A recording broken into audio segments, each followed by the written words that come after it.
प्रेम से बोले सदगुरुदेव जी महाराज की जय। परम पिता परमेश्वरी की जय। आनंद कंद लीलाधारी प्रभु सदानंद जी मनमोहन भगवान की जय। परम प्रभु की है ये वाणी, परम प्रभु की है ये वाणी। जल्दी ही सतयुग आएगा, सत्पुरुषों का राज बनेगा, पापी नहीं बच पाएगा। ओ पापियों कान खोल कर सुन लो, पापियों कान खोल कर सुन लो, पाप छोड़ कर धर्म पकड़ लो, तभी तू रहने पाएगा, सत्पुरुषों का राज बनेगा, पापी नहीं बच पाएगा। धर्म की धर्म की धर्म की अधर्म का अधर्म का अधर्म का प्राणियों में प्राणियों में प्राणियों में विश्व का विश्व का विश्व का सत्य की सत्य की सत्य की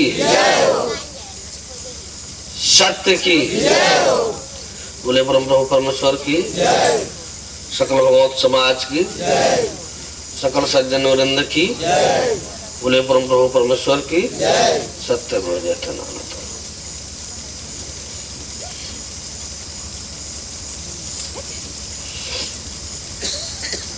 आप सभी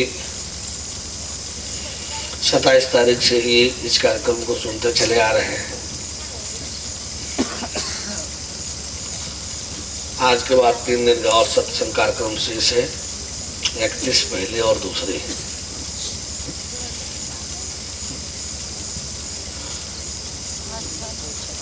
आप सब इस कार्यक्रम के अंतर्गत जैसे कि नित्य प्रति सुनते चले आ रहे हैं,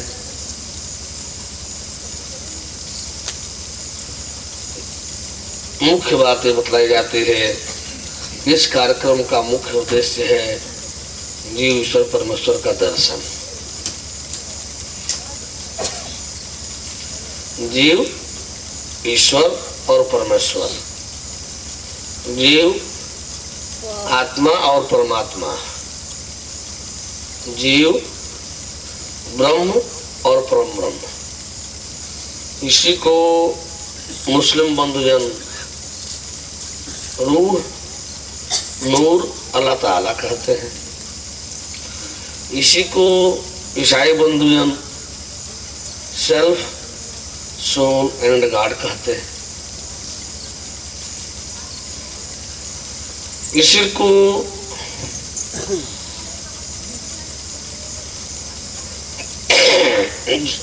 मौलिक रूप में अहम ज्योतिर्मय सोहम हंसो और परम तत्व रूपात्म तत्व स्वरूप भगवत तत्व जो है अद्वैत तत्व, ये सब इसका मौलिक तात्विक रूप है।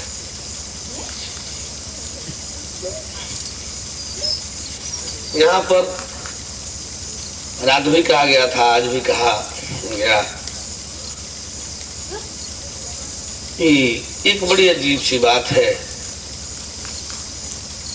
वह यह है कि हम तो आए आप सबको जनाने के लिए, दर्शन कराने, मिलाने, परिचय पहचान कराने और सदा सदा के लिए आप सबको भगवतमय बनाने के लिए। इसी प्रयोजन को लेकर के, ताकि आप सबको समझने में, उसे जानने में, देखने में, पकड़ने में, उसमें होने रहने में, भगवत में होने रहने में किसी प्रकार की कोई परेशानी न हो, तो हम लोग रात दिन कार्यक्रम दे करके, सत्संग दे करके सारी जानकारियां देते हैं, जिससे आप में जिज्ञासा जगे, श्रद्धा बने और भगवत प्राप्ति हेतु पात्रता कायम हो गए। कुछ लोग जिनको वास्तव में धर्म कर्म से मतलब तो है नहीं, चार अक्षर पढ़ लिए हैं, आज अपने समाज में चार शब्द इधर उधर बोलते चलते रहते हैं, उनको लग रहा है कि सब क्या हो रहा है, कैसे हो रहा है। अपने जानने के लिए तो कुछ है नहीं उनके पास, ये वह पात्रता भी नहीं है, ये उनको मालूम है कि वो इसमें शरीक हो सके। उनके दिल दिमाग में है, एक आया है श्वेतास्त्र उपनिषद मंत्र, श्रवणापि बहुभूयो न लभ्य श्रवणन्तोऽप्यं भवो न विद्युः आश्चर्यो वक्ता लब्धाश्चर्यो ज्ञाता कुशलानुशिष्ट। ये एक यजुर्वेद का मंत्र है जो श्वेतास्त्र उपनिषद के माध्यम से काफी प्रचलित है।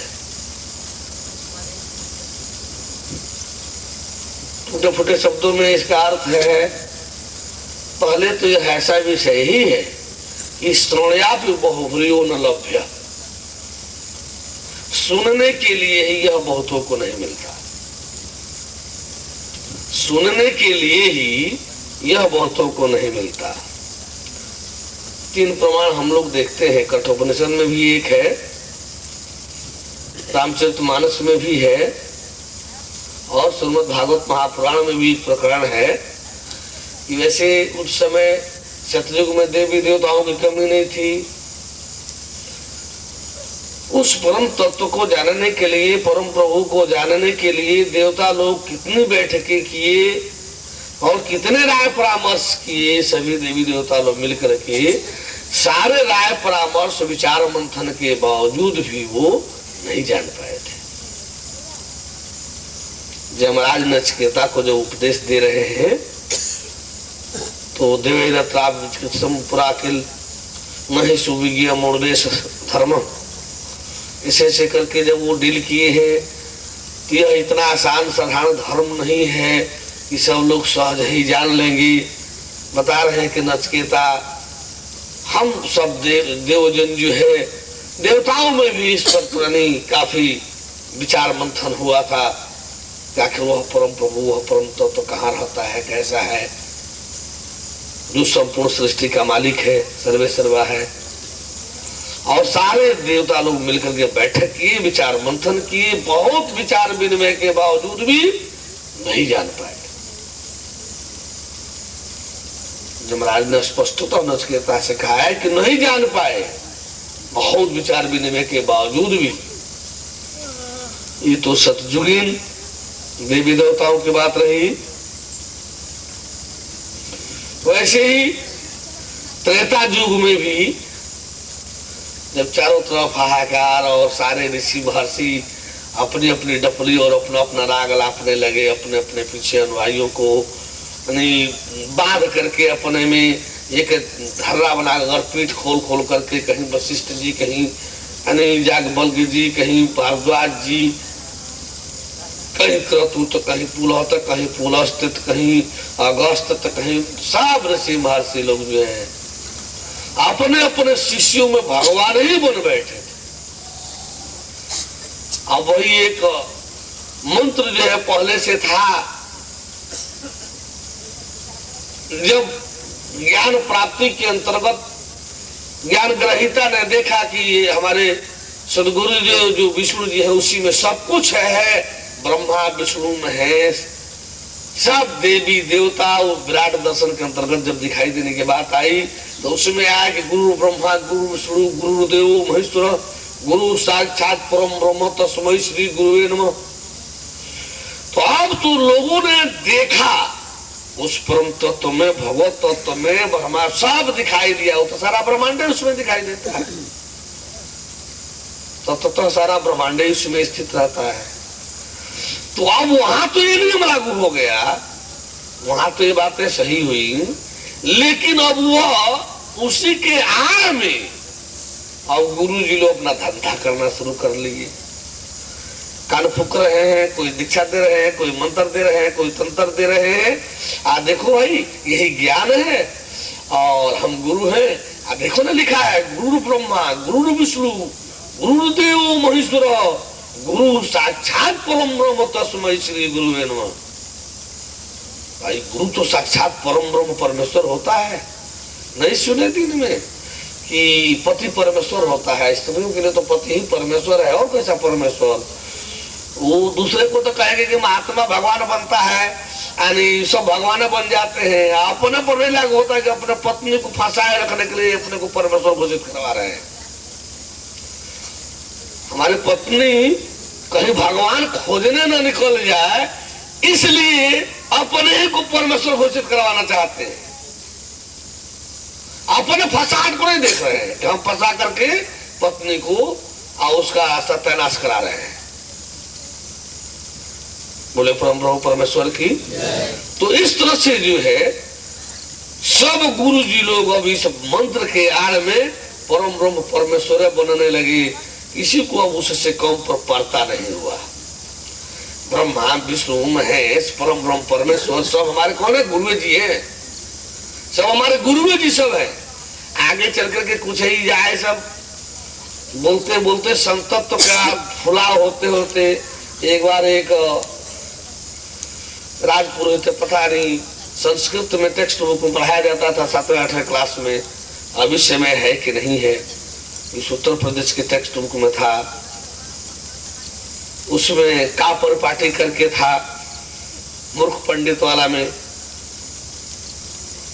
उसमें था कि एक राज पंडित थे, उनका एक लड़का हुआ और बहुत मूर्ख था, बहुत मूर्ख, मानवे को मूर्ख ही और मूर्ख कहा जाए। पंडित जी सोचे कि अब तो ये राज पुरोहिती का पद छिन जाएगा, अब क्या उपाय है, राज पुरोहिती का पद कैसे रखा जाए।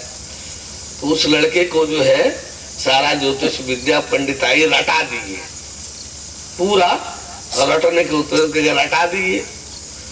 और जो पूरा वो रट लिया तो रटने के बाद अभी राज पुरोहित जी कहे, महाराज बहादुर हम अब वृद्ध ठहरे, हमारी जगह पर वो लड़का तैयार हो गया है और उसको भर्ती कर लिया जाता तो बड़ा अच्छा था। वही यदि बड़ा अच्छा पंडित है वो। राय साहब सोचे कि ठीक ही है,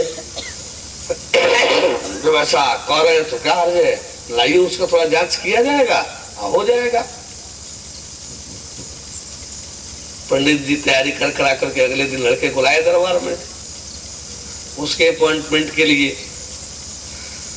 अपने स्थान पर उसको भर्ती कराने के लिए, राजपुरोहित बनवाने के लिए। राजा साहब सोचे कि ठीक है, देखे नहीं ज्योतिषी से पंडिताई से ये क्या जानते हैं, कहाँ तक पहुंचे हैं, तो कुछ अपना मुट्ठी में रख करके कहे कि हाथ इसमें क्या है, बोलिए। अब ज्योतिष के आधार पर, पंडिताई के आधार पर वो गणना करके बोलने लगे, गोल है, गोल है, गोल है, गोल है। राजा साहब के हाँ, तो कहे बीच में छेद है, बीच में छिद्र है, बीच में छिद्र है, छिद्र है, बीच में छेद है। राजा साहब कह दिए हाँ। फिर कहे कि धातु है, धातु है, धातु है, धातु है। राजा साहब कह दिए हाँ। कहा कीमती है, कीमती है, कीमती है। राजा साहब कहे हाँ। अभी बोलते बोलते हाँ हाँ, सुनते सुनते वो तो जब जो रटा था वो तो चल रहा था, हाँ हाँ कर दी।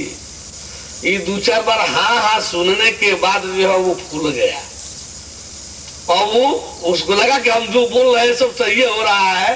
अभी इस फुलाव में, जो फूलने में जो है वो जो रटा था वो भूल करके कहा परपाटी परपाटी परपाटी। अभी वो नहीं सोचा नहीं चक्की का पाट, चक्की का जो जांच पीसा जाता है उस चक्की का पाट। यो नहीं सोचा कि चक्की का पाट जो है कहीं हाथ में आएगा। ये भी सोचने की उसकी मूर्खता ने मतलब यह भी नहीं सोचने दिया कि कहीं जात चक्की का पाट इतना बड़ा इतना मोटा ये कहीं हाथ मुट्ठी में आएगा। अब कौन है पाट है वो चौकी का पाट है, चौकी का पाट है। राय साहब हंसने लगे। जब तक वो रटा था, रटने के आधार पर चल रहा था तब तक तो सही रहा। राय साहब हाँ कर दी। जब परपाठी कहना शुरू किया तो कहेगी हंस दी। और पंडित जी भी चुप हो गए, देख ही रहे थे। उसके बाद से जो है अंगूठी अपनी राजा साहब मुट्ठी में ले रखे थे। तो गोल है वो तो ठीक था, बीच में छेद है वो तो ठीक था। हाँ का सीधे लाते गए, हाँ धातु है ठीक था, कीमती है ठीक था। अभी सिर्फ हाँ करने में वो फूल करके वो विचलित हो गया। वैसे ही सब संत महात्मन जी जितने ही तथाकथित ये साधना वाले गुरु जी लोग हैं उनकी बात कर रहे हैं। एक मुश्त सब कहेंगे लीजिए, किसी को नहीं बख्शा, सबको कह रहा है कि सब गलती कर गए, यही एक सही कर रहा है। कहने के लिए तो फटका देंगे, कितना बड़ा अहंकारी है। एक मुश्त कह दे रहा है सब, नानको देव, यीशु मसीह, जैन महावीर तीर्थंकर, ये बुद्ध, ये नानक देव, दरिया, दादू, पलटू, ये कबीर, तुलसी, आई जितना के जितना है, ये निदाग, रिभु, ये सब के सब जो है गलती कर गए, ये एगो सही बोलने के लिए आए हैं। बात तो सही लगेगी ऐसा बोलने में कि कितना बड़ा अहंकारी है। एक मुश्त सबको हक दिया। सब बोलते बोलते जाते हैं और फूल करके लास्ट में जा करके वही परिपाटी बोल देते हैं। साधना करते कराते चलते हैं। आज जब कुछ अनुयायी, कुछ जनता उनके अनुयायी बन जाते हैं तो लास्ट में सब जैसे ईसा मसीह बोले कि मेरे में जो मेरे को जान लिया, देख लिया, और वह मेरे परम पिता को भी जान देख लिया, मेरे और मेरे परम पिता में कोई अंतर नहीं है, जो मैं हूं वही मेरे परम पिता है। कितना बड़ा, इतना बड़ा समर्पित, इतना बड़ा समर्पित भगवत दूत, एक प्रॉफिट, पैगंबर, इतने ऊंचे स्तर का समर्पित पैगंबर प्रॉफिट जो है, और सब बोलते समझाते, सब अल्लाह ताला ने गॉडफादर का सारा महिमा गुणगान गाते गाते सारे उपदेश में उनके जो है गॉडफादर सब वर्णन है।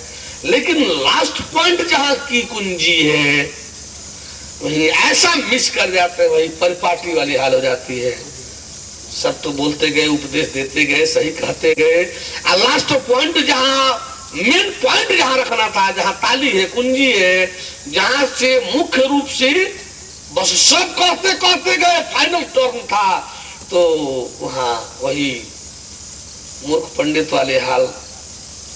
बस मेरे में और मेरे पिता में कोई अंतर नहीं, जो मेरे को जान लिया मेरे पिता को जान लिया, जो मेरे को देख लिया मेरे पिता को देख लिया, क्योंकि मैं और मेरा पिता दोनों एक ही हैं।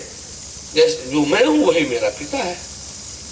जबकि बिल्कुल अब हमको ठीक यही बात जो है जैन महावीर की है।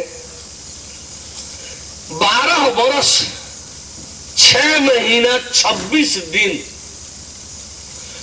12 वर्ष राजपाट छोड़ करके चले सन्यासी तपस्वी बनने के लिए।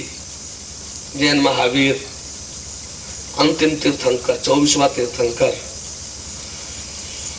12 वर्ष 6 महीना 26 दिन एक ज्योत की साधना, ज्योत पाने के लिए। चेतन ज्योत क्या है, ब्रह्म तेज, ब्रह्म ज्योत क्या है, आत्म ज्योत क्या है, ये कैसे मिलेगी? इतना दिन उनको साधना में लग गया। 12 वर्ष 6 महीना 26 दिन ज्योत का एक झलक पाने के लिए, चेतन ज्योत का इतना समय इनको साधना में लग गया। अंत में अंतिम 2 दिन जो है वो तपती धूप में बैठ करके निर्जला बिना अन्न जल के 2 दिन उस तपती धूप में बैठे रह करके जब या तो उस समय जाकर के उनको 26वां दिन, 12 वर्ष 6 महीना 26वां दिन जो है जो उस चेतन ज्योत का एक झलक मिला। 7 तारीख को बच्चों के खेल के तरह से उस ज्योत से लोग यहाँ खेल खेलेंगे। मुश्किल से 5-7 सेकंड 10 सेकंड नहीं लगेगा।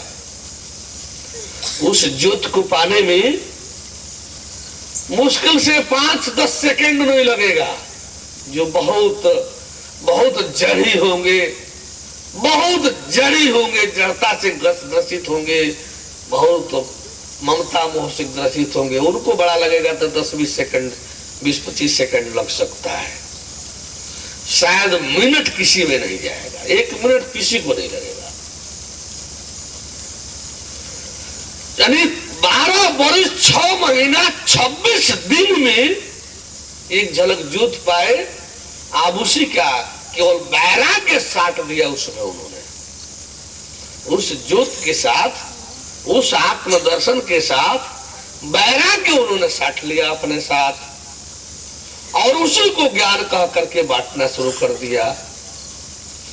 आज भगवान महावीर कहला रहे हैं, बस जो कुछ है सो आत्मा ही है, आत्मा से परे ईश्वर परमेश्वर कोई कुछ नहीं है, और जो कोई कुछ कहता है तो ऐसा कुछ नहीं है, जो कुछ है सो आत्मा ही है, आत्मा से परे तो कुछ है नहीं, ऐसा उपदेश देने लगे। सवाल होता है कि 12 वर्ष 6 महीना 26 दिन में तो ज्योति एक झलक पाए, परमात्मा तो कहा जाने उबार हो जन्म धारण करते तो मिलता कि नहीं मिलता, सोचने की ये भी बात थी। जब अवतार नहीं रहेगा तो मिलेगा कहां से? अवतार के बेला में तो सहजे मिल जाएगा, अवतार रहेगा ही नहीं तो मिलेगा कहां से? बोले परम प्रभु परमेश्वर की। तो बस उनकी भी यही स्थिति है, बस आत्मा ही आत्मा के आगे कुछ नहीं, और वही बस यही परमात्मा, यही सब कुछ है, वही परिपाटी थोड़ा आत्मा के बाद कुछ नहीं। परमात्मा की साफ, और इसको भगवत द्रोह कह दिया जाए, परमात्मा के अस्तित्व को नकार न कह दिया जाए, तो फिर क्या फर्क पड़ता है?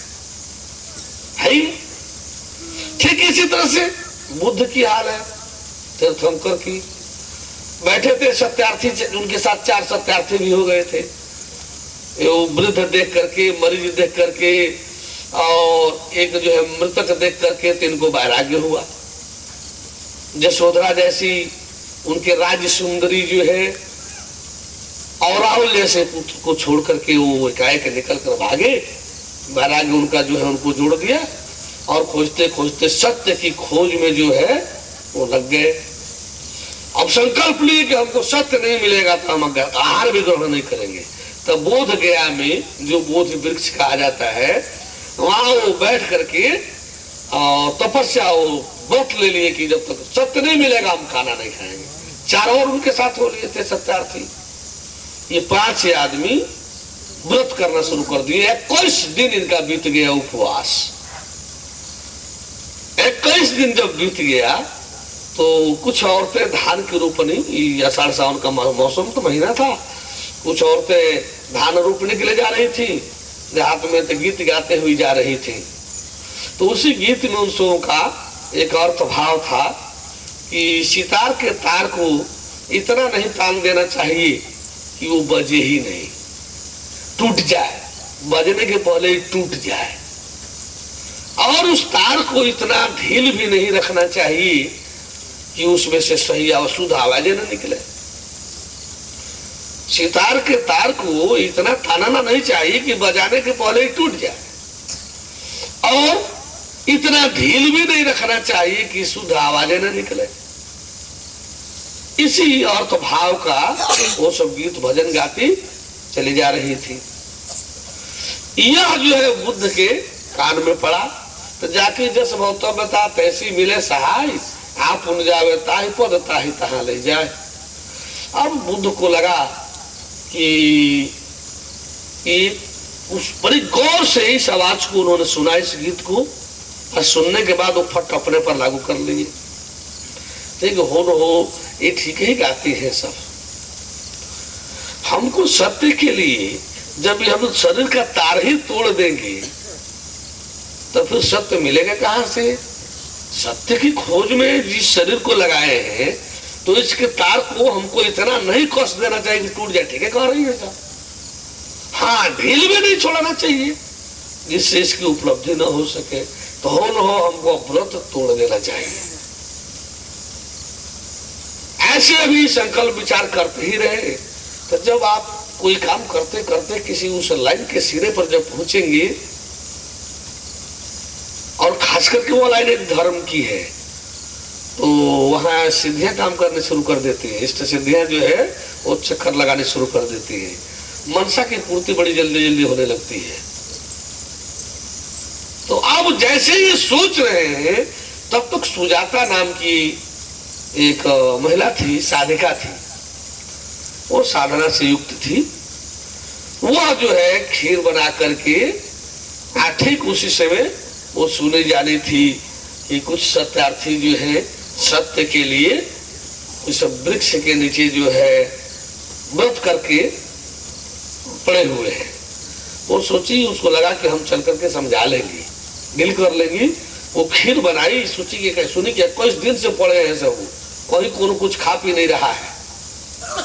तो खीर बना करके वो लेकर के आ रहे थे। जैसे ही ये विचार कर रहे हैं, उसी समय सुजाता खीर लेकर के पहुंच जा रही है। तो अब वो 2-4 शब्द तो समझाई नहीं, तब तक तो सोच ही रहे थे तोड़ने के लिए। फट से उस खीर को ये खा लेंगे। वो चारों सत्यार्थी जो है नहीं खाए, वो पड़े ही रहे अपने व्रत में। अब वो औरत जो है बार बार वो सुजाता आने जाने लगी, ये भी उनके घर आने जाने लगे। चारों सत्यार्थियों को लगा कि ये तो गिर गया, ये तो इस औरत में जो है फंस गया। वो सुजाता उनको काफी साधना का कुछ साधना उधना बताने लगी, कुछ साधना उधना का उपदेश देने लगी। लेकिन ये थे तो अंशावतारी थे, ये उस समय की विकृत परिस्थितियों को दूर करने के लिए उस से जो है ये ताम झाम तंत्र मंत्र में लोग इतने सफल हो गए थे। पंडित वर्ग इतना जो है वो अपने को मंत्र में समेट दिया था कि उसी के खंडन के लिए वो उतना अंशावतार के रूप में, विशेष दूत के रूप में आए थे।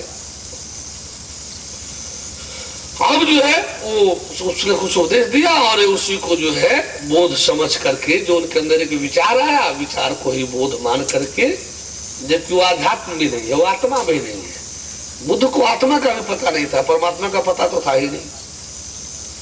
वो तत्वज्ञानी तो थे ही नहीं, बोध तो उनको प्राप्त ही नहीं था।